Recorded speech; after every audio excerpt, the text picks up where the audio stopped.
For the purpose of this story, I'll refer to myself as Nolan. This started the way most gym friendships start. You see the same guy a lot, you nod at each other. After a while, you stop pretending you don't recognize them. You just say what's up like it's no big thing. I was going to my gym almost every day after work, same time, same routine. It was the only part of my day that felt predictable. One of the regulars was a guy named Josh. He had that look like he wanted people to see him as a serious lifter. Always in some kind of fitted shirt, always a shaker bottle, always walking around with that big duffel bag. He was there so often it felt like he lived there. At first it was just small stuff, like a head nod when we passed the dumbbells. Pretty normal. You see the same faces long enough and it starts to feel rude not to acknowledge them.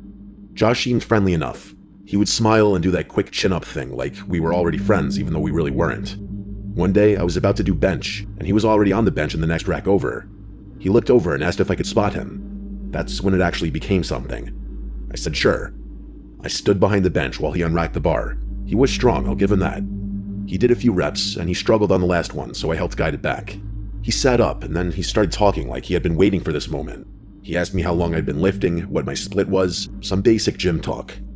I told him, and he told me his. He talked fast, and I could tell he was high energy. He asked where I was from, what I do for work, and if I lived close.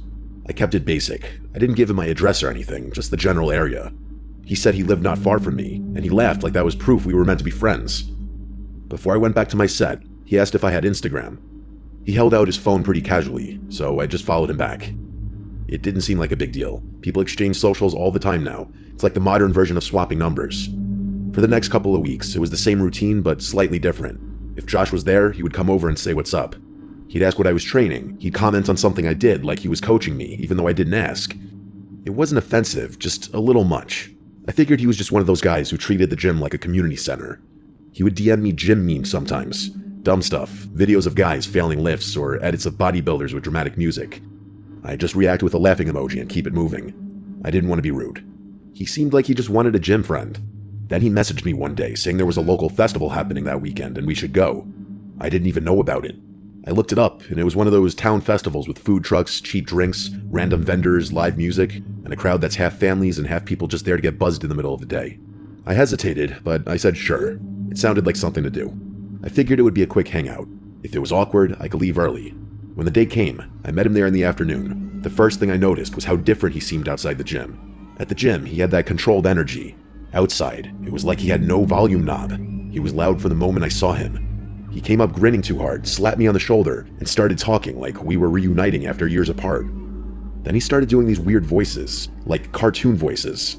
High-pitched, nasally, and then suddenly deep and scratchy. He'd say normal sentences, but in a voice like he was doing an impression. It didn't fit the situation. It wasn't like we were telling jokes and he was doing characters. He just kept switching voices for no reason, like he couldn't help himself. At first, I laughed because it caught me off guard. It was so random that it was kind of funny, but then it kept going. We got drinks and walked around, and it was like the alcohol flipped something on in him. His jokes got more inappropriate. Not in a clever way, more in a shock value way. He'd point at random people and make comments that you should not say out loud, especially not around families. He kept trying to make me laugh by saying stuff that would get him punched if the wrong person heard it. I found myself doing that tight smile thing, laughing a little bit but also looking around to see if anyone heard. He didn't seem to care at all. He would look right at people while saying things, like he wanted them to react. A couple times I told him to chill, like calm down, and he would laugh and do another voice, like a creepy whisper, saying my name like it was part of the joke. Nolan, in this fake, spooky tone. He did it more than once. It was weird how much he liked saying my name. Still, the festival was busy and loud, and I could tell myself it was just him being socially awkward and trying too hard. Some people have no filter once they start drinking. I didn't want to judge him too harshly off one day. We ended up staying a couple hours. I went home thinking he was strange, but probably harmless. After that, he kept messaging me more. He started sending DMs that were less like memes and more like constant check-ins, asking what I was doing, asking if I was going to the gym later, asking if I wanted to link up again. At first I answered, but then I slowed down. I'm not the type of person who wants to be texting all day with a guy I barely know. He asked me to go out to a bar one weekend and said he invited 2 girls to meet us. That made it feel more normal. Like, okay, we're just going out, there'll be other people, it won't be just the 2 of us. So I agreed. We met at the bar at night. Josh showed up already buzzed, I could tell right away. He had that half-there look in his eyes and the extra confidence. We ordered drinks and about 10 minutes passed, then 20, and no one else showed up. I asked about the girls, and he said they bailed. He said it like it was nothing, like it happened all the time. Meanwhile, he hyped this up almost like it was a double date. I felt like he lied the entire time about the girls just to get me there. That thought landed in my stomach and stayed there. Then the voices started again, even worse this time. He wasn't just doing cartoon voices. He was doing these creepy, exaggerated sounds like fake laughing, fake crying, then switching into a deep voice like a movie villain. He would incorporate these sounds and voices into the conversation we were having, but it was still so weird. He kept doing it right at the table while people around us were trying to have normal conversations. I saw a couple at the bar look over and smirk, not because it was funny, but because it was awkward, like they were watching someone make a fool of themselves. Josh seemed to notice and leaned into it. He got louder. He started telling jokes that didn't even make sense, then laughing at himself too hard.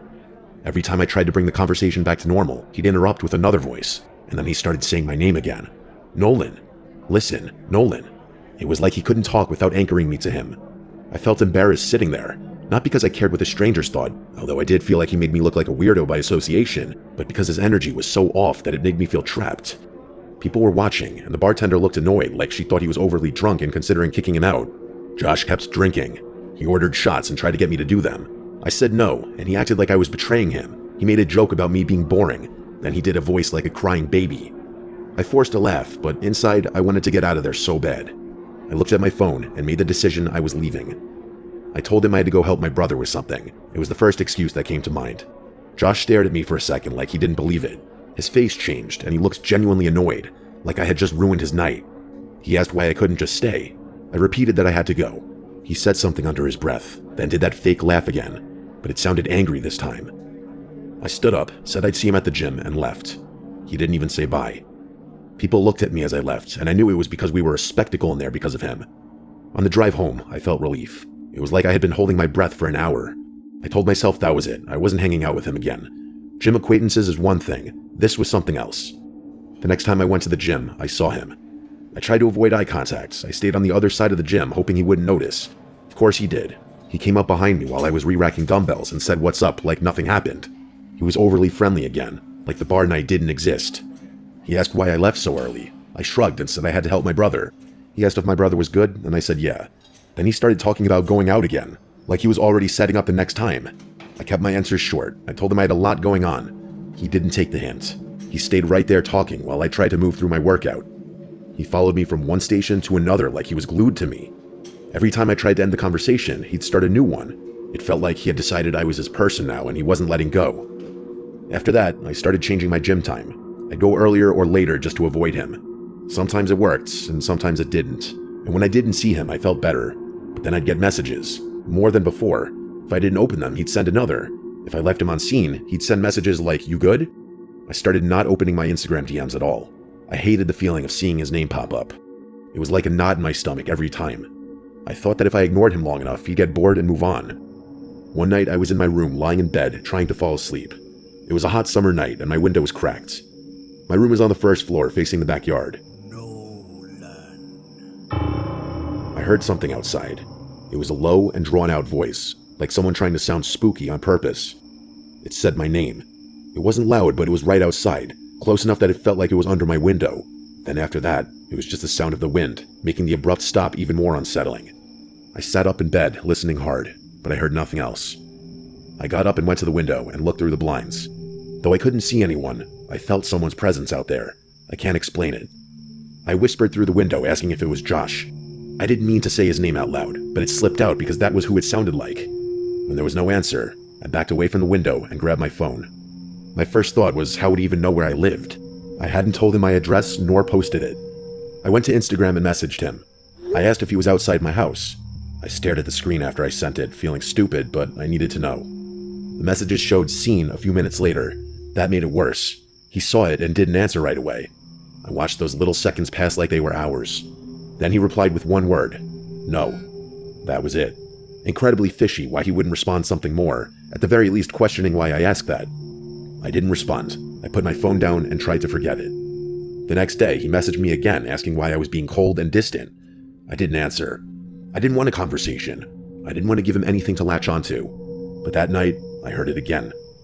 This time, it wasn't outside my window. It was in my backyard, farther back, like someone standing near the fence line. It was the same intentionally creepy voice in the same fake tone like it was meant to scare me. It sounded like Josh doing one of his voices. He said my name again, slow and stretched out. Then it stopped abruptly, as if he noticed movement inside. I got up and walked to the window fast and pulled the blinds aside and stared out. The backyard looked empty. I closed the blinds and locked the door. Even though it was hot, I shut it completely. I turned my fan up to full blast so I wouldn't hear anything else. Then I picked up my phone and messaged Josh again. This time I didn't ask. I told him if he didn't leave and if he ever came back, I would contact the police and get a restraining order. I left it off with calling him a freak. I blocked him right after sending it. I set my phone down and told myself that was the end. I had drawn a line. He would get scared off. That's what normal people do when they get threatened with police. But Josh wasn't normal, clearly. I lay there staring at the ceiling, and I couldn't sleep. Even with the fan on full blast, my ears were still searching for sounds outside. A part of me felt this awful curiosity. Like if I didn't check the window, I'd be blindsided. I rolled over and carefully lifted the blinds just a little. Through the small gaps, I saw a figure close to the window. A shadow outline standing still. It was so close that it blocked some of the faint light from outside. I yelled loud right at the window, telling him to get out and never come back.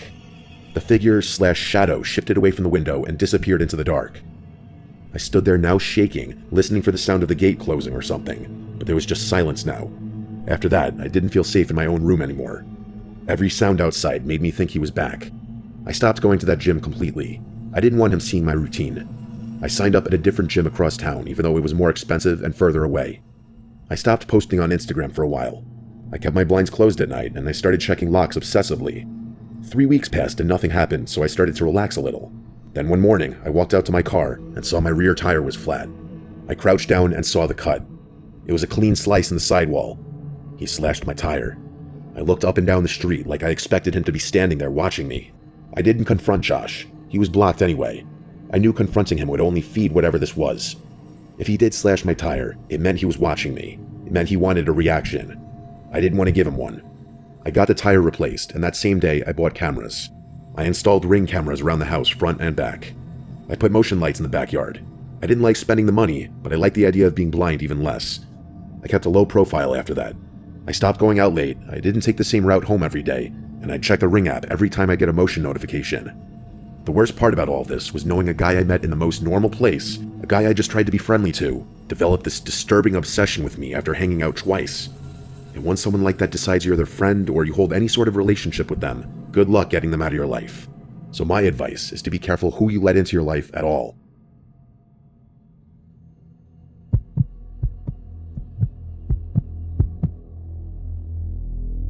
I'm Lewis. I'm 22 years old, and I live in a small town in Kansas. It's a safe town. I've lived here for almost 14 years. I work at a Mexican restaurant, and I've been doing that for 4 years. It's not a bad job. I go to the gym every day with my friend Colton. He's 19. He's your typical redneck kind of guy, but he's chill and a good friend. This happened last summer. Colton had been dating a cheerleader from high school named Addie. She was 17. They met on a dating app and dated for about 4 months. Their relationship was toxic, to say the least.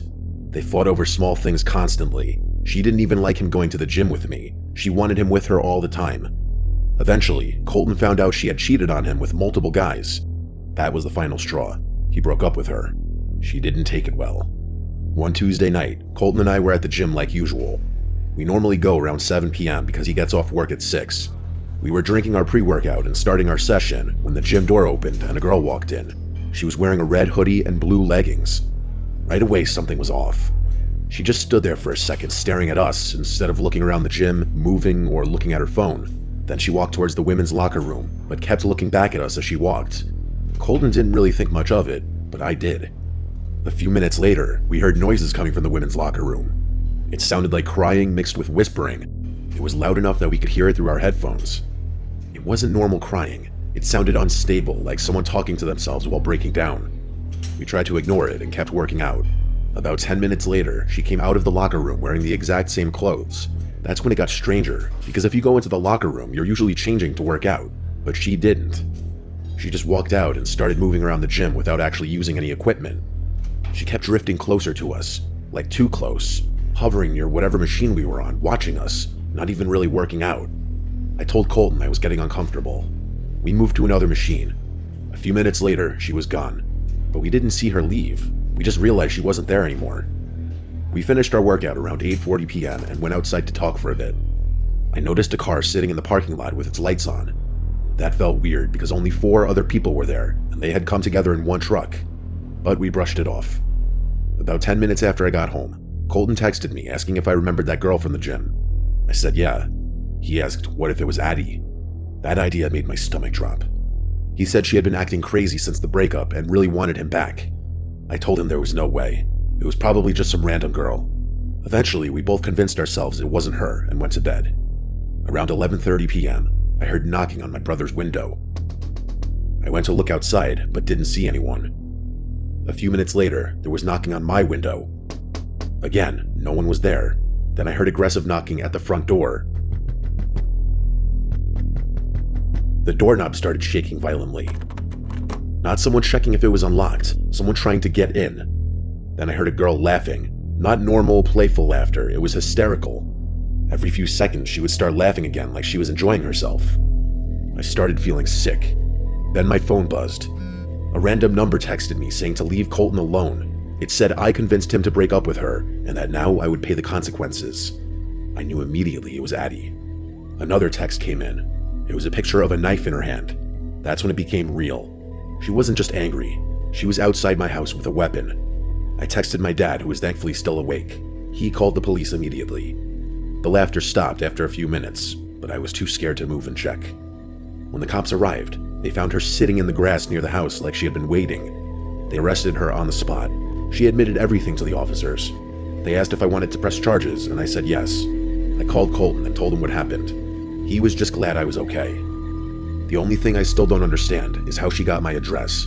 I never gave it to her. Colton swears he didn't either. That part still bothers me, because if she found it once, she could have found it any time. I'm just glad the police got there when they did.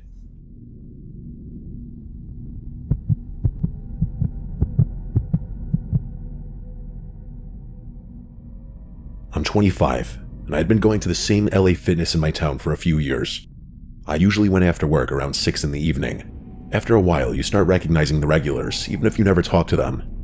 About 6 months ago, I started noticing a guy I hadn't seen before. The first time I really noticed him was during one of my leg days. I was doing squats, and when I finished a set, I looked up at the mirror in front of me and saw him sitting on a chest press machine behind me. He wasn't using it. He was just sitting there leaning forward with his elbows on his knees looking straight ahead. But when I started another set and looked up again, he was still sitting in the same position, now staring in my direction. When our eyes met, he quickly looked away. The next time I saw him was a couple days later. I was doing shoulder presses and noticed him sitting on a lat pull-down machine across the room. Again, he wasn't using it. The weight stack wasn't moving and he had been sitting there the entire time I was working out. Every time I glanced over, I caught him looking at me before he turned his head away. After that, I started noticing him almost every time I went to the gym. The weirdest part was that I never actually saw him work out. He would just sit on machines or benches but never move the weights. One night, I was doing squats again when I noticed him behind me holding his phone up in front of his chest. It was angled directly toward me. For a second, it looked like he was recording. The moment I turned around and stared at him, he lowered the phone and looked away. That was when I started feeling genuinely uncomfortable. Over the next week, I kept seeing him. Sometimes he'd be sitting near the dumbbells, sometimes on a machine across the room, but no matter where I was in the gym, he always seemed to have a clear view of me. One night, I went to refill my water bottle, and when I turned the corner toward the fountain, he was suddenly standing there only a few feet away. It startled me because I had never seen him that close before. He looked down the moment he realized I noticed him, and he quietly walked past me without saying anything. After that, I decided to change my routine. Instead of going around 6 like I usually did, I started going around 9 at night. The gym is a lot quieter then, and I figured if he had a normal schedule, he probably wouldn't be there. The first night I tried it, I walked in and scanned the room right away. He wasn't there. The same thing happened the next few nights. I thought maybe I had solved the problem. Then one weekend, my friends and I went out to a bar downtown. It was crowded and loud like most places on a Saturday night. And there he was. I turned around while we were standing near the back of the room and saw the guy sitting alone at a small table near the wall. It took me a second to realize it was the same guy from the gym. He was wearing a dark jacket and a baseball hat pulled low over his face. When I noticed him, he was staring directly at me. The second he realized I had seen him, he looked down at his drink. Over the next 20 minutes, I caught him looking at me several more times. Each time he'd quickly look away. Eventually, I leaned toward my friends and said I wanted to go somewhere else. We left and walked a few blocks to another bar. I didn't see him again that night, but the whole thing stayed in my mind. The scariest moment happened 2 weeks later. There's a nature preserve near my house with a long trail I sometimes run during the day. It was a cloudy afternoon when I started my run on the dirt path that leads deeper into the preserve. About 10 minutes in, I noticed someone jogging behind me. At first, it didn't seem unusual, but after a minute, I realized the distance between us wasn't changing at all. He stayed the exact same distance behind me the entire time. I slightly increased my pace, and within seconds, I heard his footsteps speed up too. I sped up again, and he did the same thing. When I glanced back briefly, I saw a man wearing a hat with his head down jogging behind me. His build looked exactly like the guy from the gym. That's when the adrenaline kicked in. I knew there was a small dirt exit path up to a nearby street if you took a sharp left ahead. I started running faster and faster until I was almost sprinting. His footsteps got louder behind me. When I turned onto the narrow dirt path leading up to the street, I heard him break into a full sprint too. I ran as fast as I possibly could. When I reached the street, I started screaming for help. A man who had been standing in his driveway across the road immediately looked over. The second the guy behind me saw someone else, he stopped at the edge of the trail. I turned and saw him hesitate for a moment before turning around and running back into the woods. The man from the driveway came over to check on me while I tried to catch my breath. By the time I looked back toward the trail, the guy was completely gone. I never saw him at the gym again after that day. A few weeks later, I canceled my membership and joined a gym across town. This experience definitely made me a whole lot more paranoid in public settings, as far as paying attention to who's watching me.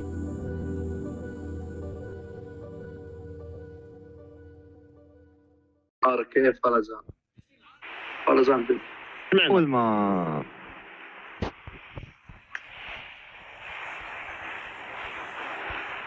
يا اللي في الطيارة لا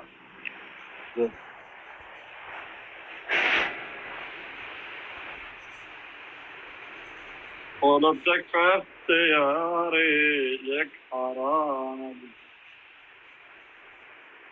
أرجوك جفت دموعي دقيقة بقرا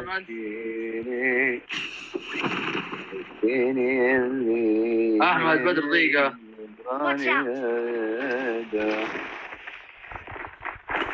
دقيقة والله أنا فجر راسك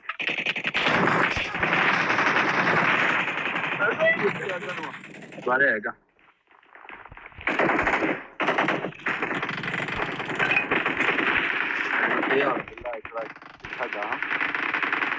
بالله يا طرق Watch out! العلالة I need a weapon. العلالة والله بطاحت ليش الكوية أنا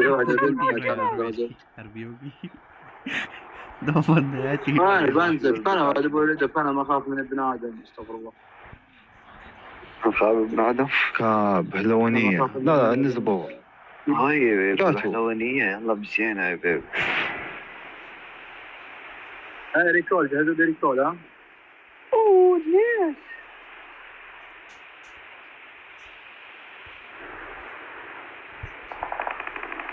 ايوه تيم كامل احمد قدامك احمد عدوا قدام طلع اثنين يا احمد عزاء وهم احمد رميتني يا الكلب احمد Help! ايش امه عليك يا احمد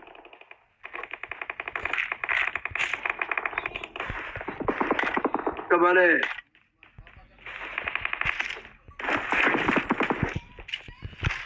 Help! فنشت قوية I'm recalling a teammate. في باكستان ما في خوف Thanks. Okay. بدأ نمشي شاد رقبتي تورمني زغبت خوية زغبت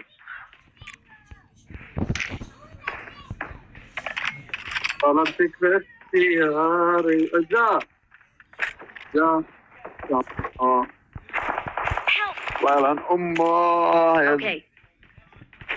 ليش ولك ليش واحد ينزل عندي ولك ليش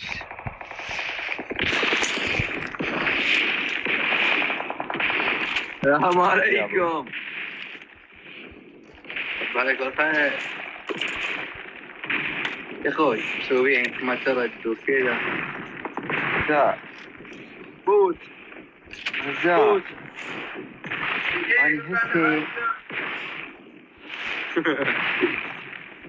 أنا هسي على الدرج.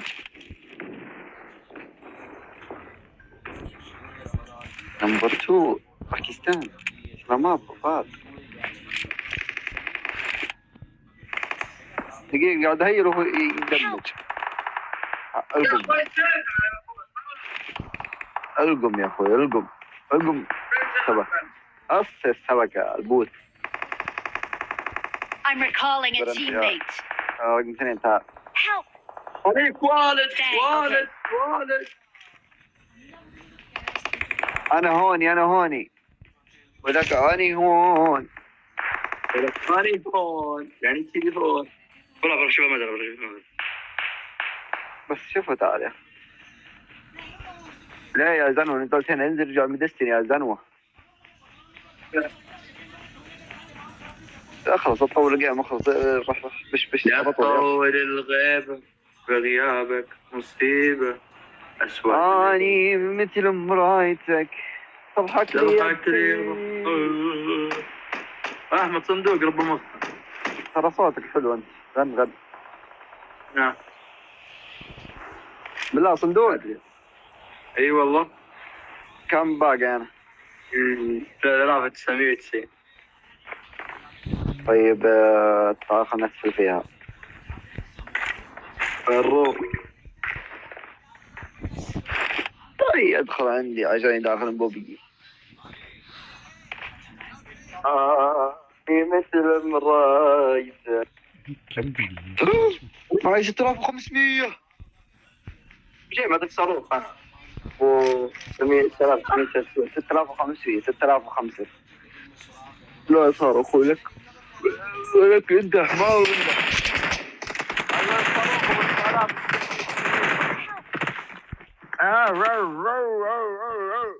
نبحث كلاب Please recall me. Your teammates can still recall you. يا ليلة فكوك يا هزاع اخلص بش كل مرة مايته. Fall back. مات